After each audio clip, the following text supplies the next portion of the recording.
October revenue drops as federal government, states and local government councils share 671.91 billion naira. Federal Executive Council approves 27.4 billion naira contracts for roads rehabilitation. And the International Monetary Fund IMF pledges assistance to the e-naira. Plus, oil prices fall Thursday and global stocks bear brunt of inflation fears. This is Business Express and we are reaching you from Abuja, Nigeria's capital. I'm Leah Katun. Baba today.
Good morning and welcome to this edition of Business Express.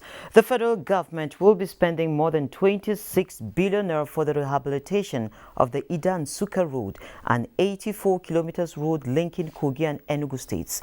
Also, the Federal Capital Territory Authority got the backings in the step towards reducing traffic congestion on roads in the FCT. These were part of decisions taken at the Federal Executive Council meeting, which was presided over by President Muhammadu Buhari. Draft bill for the establishment of a Federal University of Health Sciences was approved and is to be sited in Otupo, Benue State. What the contractor is doing, the supervision consultancy was awarded at the sum of 895,250,000 naira. I presented a memo for the award of contract for the procurement of a light duty towing truck, including a 10-ton crane attachment for the Directorate of Road Traffic Services. The Federation Accounts Allocation Committee (FAC) has shared a total of 671.91 billion naira as revenue accrued in October 2021 to the federal, state and local government councils.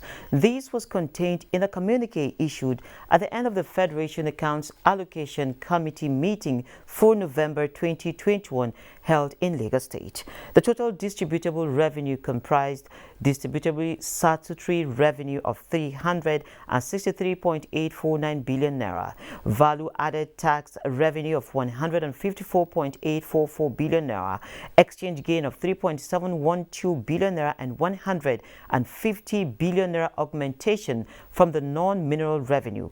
The federal government received 284.292 billion naira. The state governments received 209.839 billion naira, and the local government councils received 156.282 billion naira.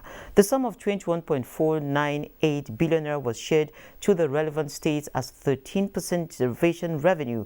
In October 2021, the sum of 24.591 billion naira was the total deduction for cost of collection, and 30.864 billion naira was total deduction for statutory transfers, savings and refunds. Balance in the excess accrued account was $60.86 million.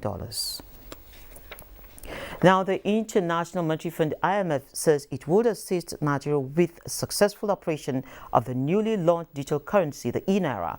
IMF country focus released Wednesday by the IMF Africa Department, the institution said that it will continue to make itself available to the country by helping with technical assistance and policy advice. It identified Nigeria as one of the major remittance destinations in sub-Saharan Africa, with remittance receipts amounting to $24 billion in 2019, and said the e-naira introduced by the Central Bank of Nigeria as digital currency will reduce the cost of annual diaspora remittances to Nigeria. The Campaign for Transparency and Accountability in the Conduct of Government Business for Economic Growth has received a boost with the launch of a document containing the mapping and scoping of survey of anti-corruption and government initiatives in public finance management systems in Nigeria. The document, put together by the Technical Unit on Governance and Anti-Corruption Reforms, covers policy design, budget formulation, approval and execution, accounting, and external audit. Corruption, when left unchecked, weakens the integrity of public finance and economic management systems, compromises revenues and expenditure management, and ultimately erodes the social contract with citizens. The PFM system is an efficient engine of governance when it works. You could see all the initiatives that the federal government has put in place to reform, whether it is in the OGP, whether it's in NAITI, whether it's in public procurement, illicit financial flows, and several reform initiatives that are in place. But we have seen from this report, there is very little, less efforts at the states. And we have been able to distill a gap analysis. We have been able to distill best practice examples, and we continually prefer recommendations on how we can improve our processes.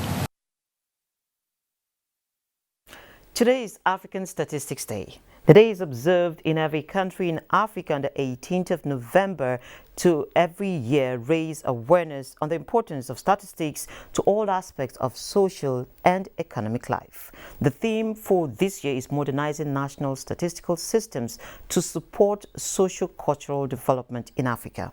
So on that basis today, on the program, we focus on statistics and development in Africa in line with the day.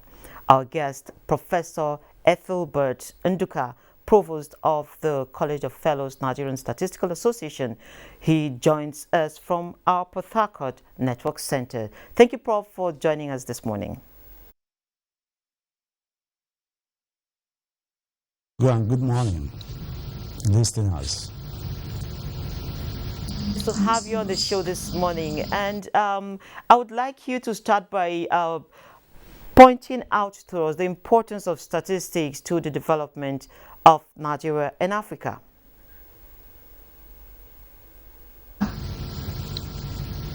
Statistics in any country or in any society is the bedrock for the development of that country, because, as it is said, planning without facts, planning without adequate, accurate, and timely statistics is obviously planning to fail. In all aspects of life, data plays important role in the national development, be it in education, defense, health, and all facets of life. So data is a guide towards planning, towards policy formulation, and optimal decision making in that country. And like I always tell my students, imagine a ship that sets sail on a high sea without its compass. What happens? That ship will sail into quagmire and distress. Statistics or data is the compass of that ship. So that is how, in a pictorial form, you can appreciate statistics. Without statistics, nothing development can take place in any country. Planned, reliable statistics will guide that. And another thing I even wish to posit is that when you look at your car, the engine of that your car is tucked under the bonnet. No person drives a car that is open, showing the engine, but the car is that engine. Remove the engine, the car is nowhere. So statistics is the life wire of any nation. Even at micro levels, at individual levels, you need to plan.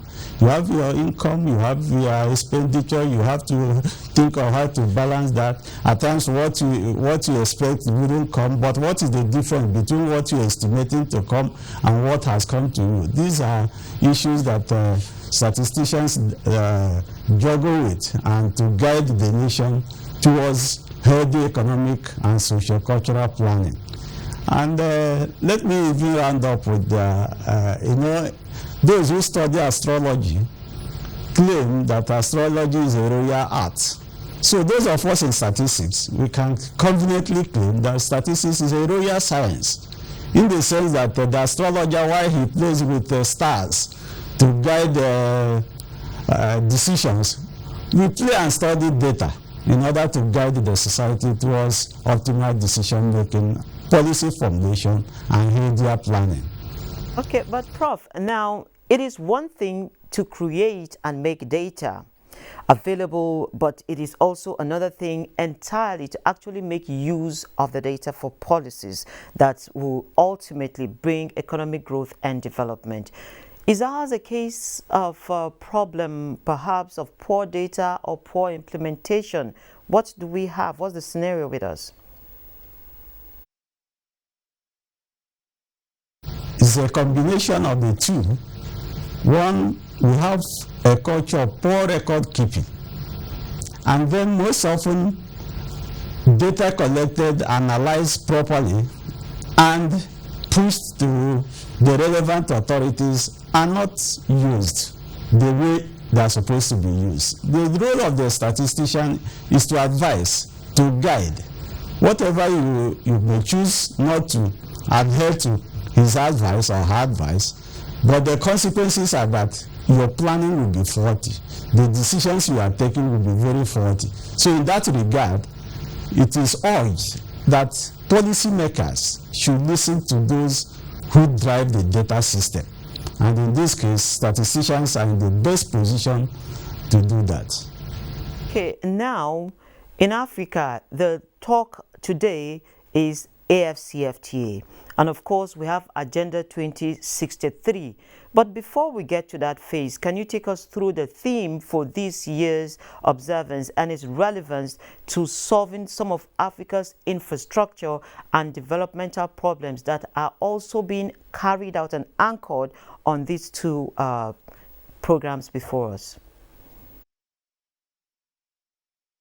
Yeah, the theme, modernizing our statistical systems, envisages that we are now in an e-age, a new era, if we like, the digital age.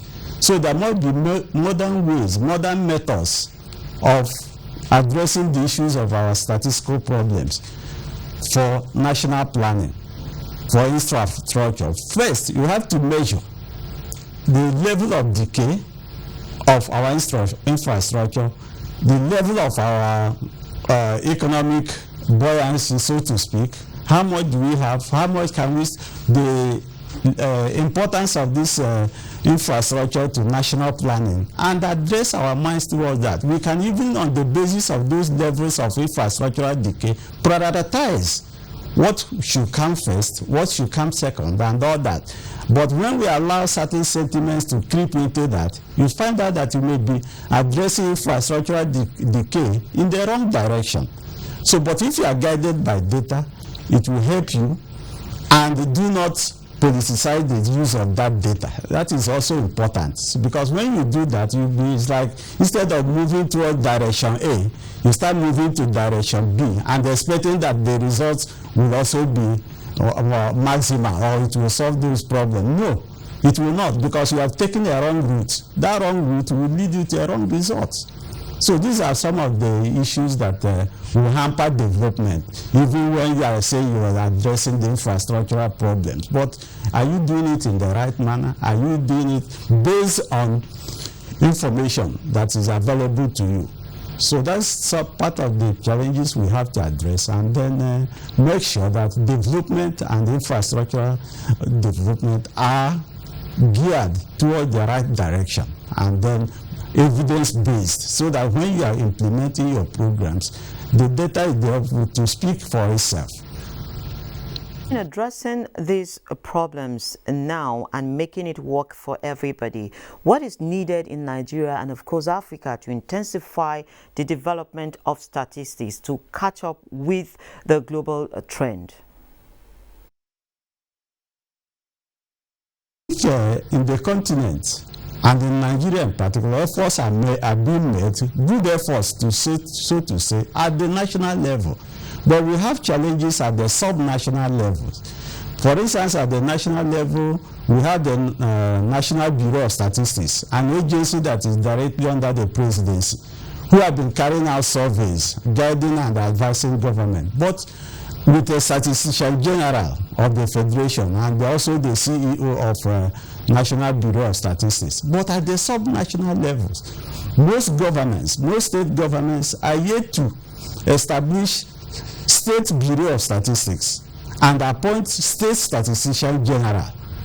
And even in the ministries and the MDAs, the Directorate of Planning, Research and Statistics are to be headed by statisticians. So you can see the trickle-down effect.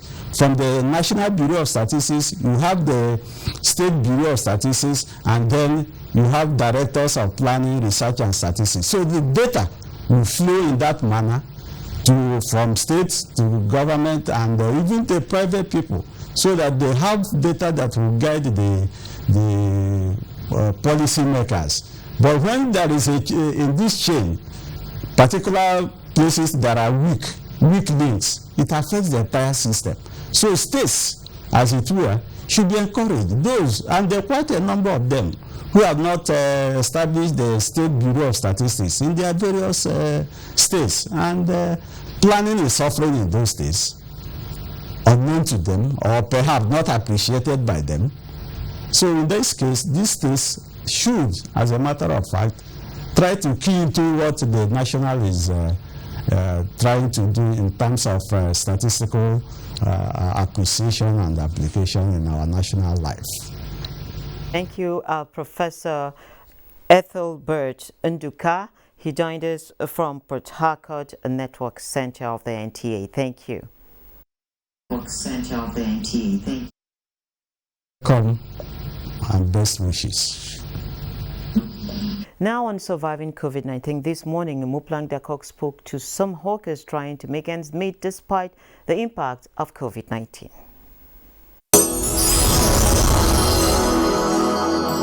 Surviving COVID-19 series is brought to you in partnership with the Central Bank of Nigeria.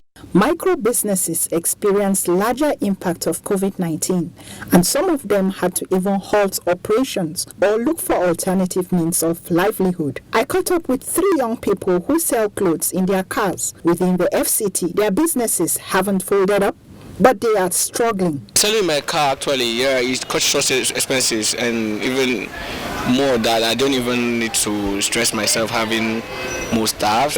Prices of things, the products we buy have increased, and the sales have also reduced, not as before. So, but we are surviving, yeah? And COVID-19 has affected the business because before the COVID-19, the exchange rate was lower and people could afford the clothes. But after the COVID-19, the exchange rate began to increase and increase.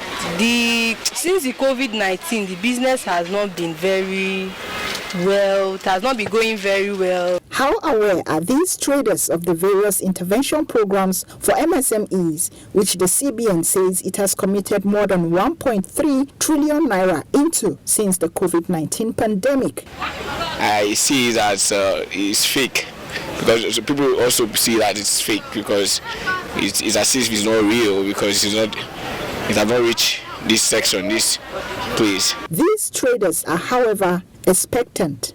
If I had heard about the central bank COVID-19 loan, it would have really helped me, because by now I would have had a shop somewhere else. My plan too is to get a shop and build up my business. So I pray I would love to also get the loan too. If I have a chance to get the loan, I will. I'll be very, very happy. I'll be the happiest person. Surviving COVID-19 series is brought to you in partnership with the Central Bank. Weights and Measures Department of the Ministry of Industry, Trade and Investment says it is determined to ensure fairness in weights and measurements of goods to facilitate equitable trade. To this end, a surveillance team has been dispatched to crack down on cooking gas outlets shortchanging customers in Abuja. Musa Abubakar reports. Members of Weight and Measures Department surveillance team are on ground to inspect cooking gas outlets in Abuja metropolis.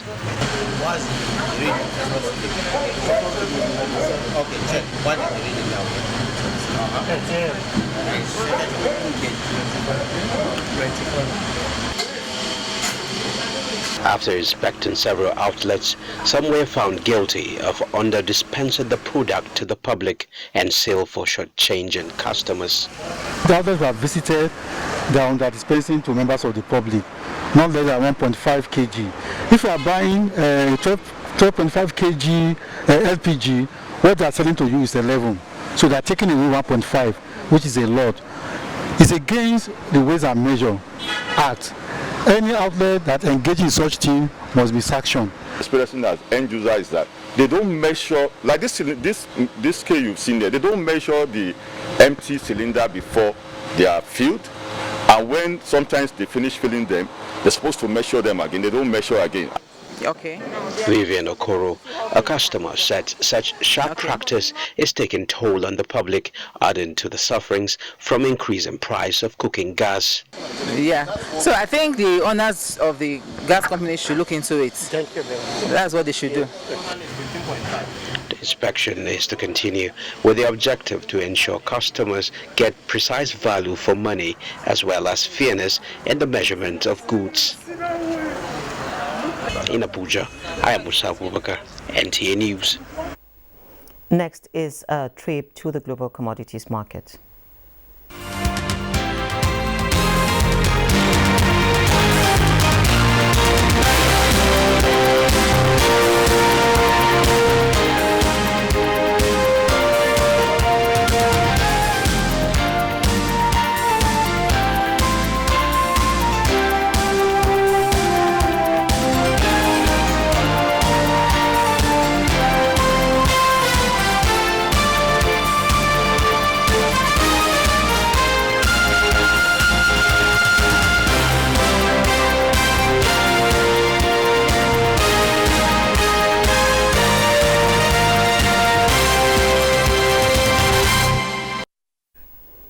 The equities market in Nigeria closed negative Wednesday. Investors lost 49.21 billion naira as the NGX all-share index dipped by 0.22% amid negative market breadth.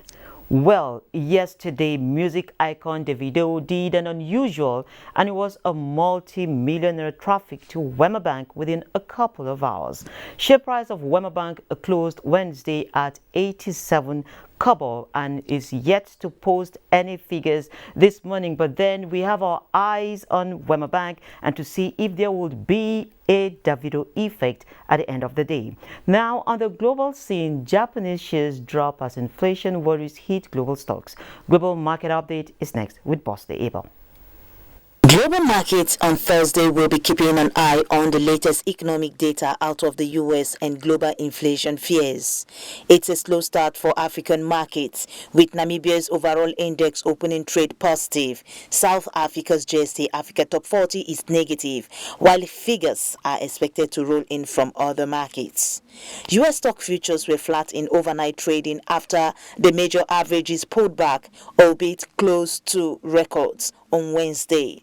Dow futures fell just 20 points. S&P 500 futures gained 0.05% and Nasdaq Composite futures rose 0.14%. European stocks are expected to open around the flat line on Thursday amid market concerns around the region's inflation outlook. The UK's FTSE is seen opening 6 points lower at 7,281. Germany's DAX 2 points lower at 16,000. 7,248, and CAC 40 of France down 3 points at 7,155.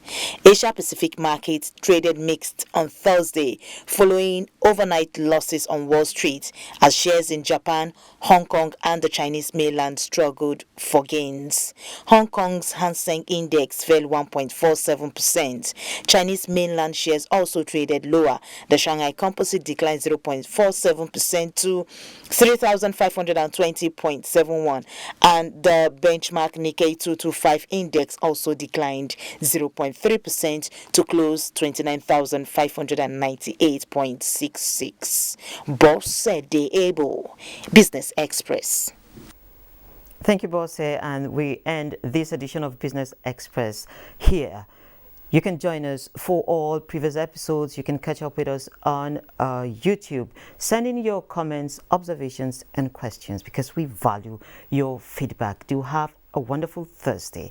Business Express returns tomorrow at 3 p.m.